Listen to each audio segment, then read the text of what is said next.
joined now by Andrei Korobkov in Nashville, Tennessee. He's a political science professor at Middle Tennessee State University. Professor, the U.S. and U.K. have announced more sanctions targeting Russian oligarchs. And I know there's not much sympathy for a Russian billionaire whose super yacht gets seized. But how do these sanctions against the Russian elite help? Well, they do help, at least in theory, because the presumption is at some point they will create enough pressure on the Russian elite to get rid of Putin. Well, the developments of the last 10 days show that there is not much foundation for this, because we've seen that Putin has right now power on a level that Stalin had, total control. Whereas he forced all the members of the upper, both business and political community, to come up and vocally support his decision, when two of the members of his closest entourage, chief, interestingly, of external intelligence and representative at the Minsk process, showed up a little bit hesitant to support his actions. They were reprimanded immediately. So I think this hopes that the elite will feel itself uneasy and would create additional pressure on Putin. They are too optimistic. Returning to what you have just shown, Ukraine is a country the size of Texas that had, at the moment of its inception in 1991, 52 million population. Right now, its population is officially 43 million, so it has lost already 9 million. And now we're facing already at least 1 million who have left the country. And as it was mentioned, there could be 3 to 4 million more or even more.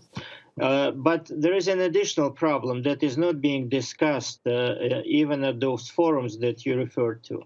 Is the issue of the internally displaced persons, people who have left their homes but were not able to get abroad because bridges are demolished, gas is unavailable, and people get stuck very frequently facing the incoming Russian military. This is an issue that has to be publicized as well. And for now, the international community concentrates primarily on those people who have managed to leave the country, while the plight of those who have left their homes but were not able to get to the border is even worse. So, Professor, what can the West do then to support Ukraine, short of going in militarily to try to fight off these Russian forces? The West made it clear many times that it would not get involved militarily under any conditions. And therefore, necessary is the creation of humanitarian corridors, provision of assistance. On the U.S. part, of course, the special decision, the president can do that to accept refugees and respectively offer the necessary logistics. And those kinds of pressure that already were mentioned in your program, including the activities of international legal bodies. The Ukrainian President Zelensky says he has no option but to talk to the Russian President Putin. Do you think that that's likely to happen? Would Putin meet with Zelensky, or do you think that Putin has a plan for Ukraine and he's going to stick with it?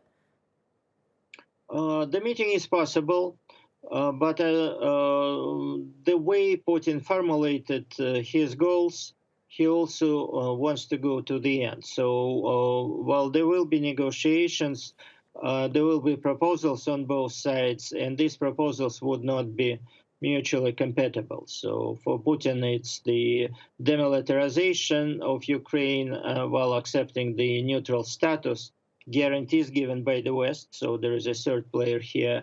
Well, the federalization probably of Ukraine, stationing of Russian troops, and so on. And there will be numerous meetings. It's possible that the level will be raised further and further up to the presidential level. But I think that the Russian military advance will continue. And I think that those reports that are coming right now in the West are too optimistic when they say that, well, Russian advance has slowed down, well, plans had to be revised. I think he is exactly on the target. He encircles major cities and starts to tighten his grip, respectively, changing the rules of the game for any kind of negotiations that are going on. Okay. So essentially, Ukraine already lost control over its Black Sea coastal line. Okay. Professor Andrei Korobkov joining us from Nashville, Tennessee. Thank you for your time.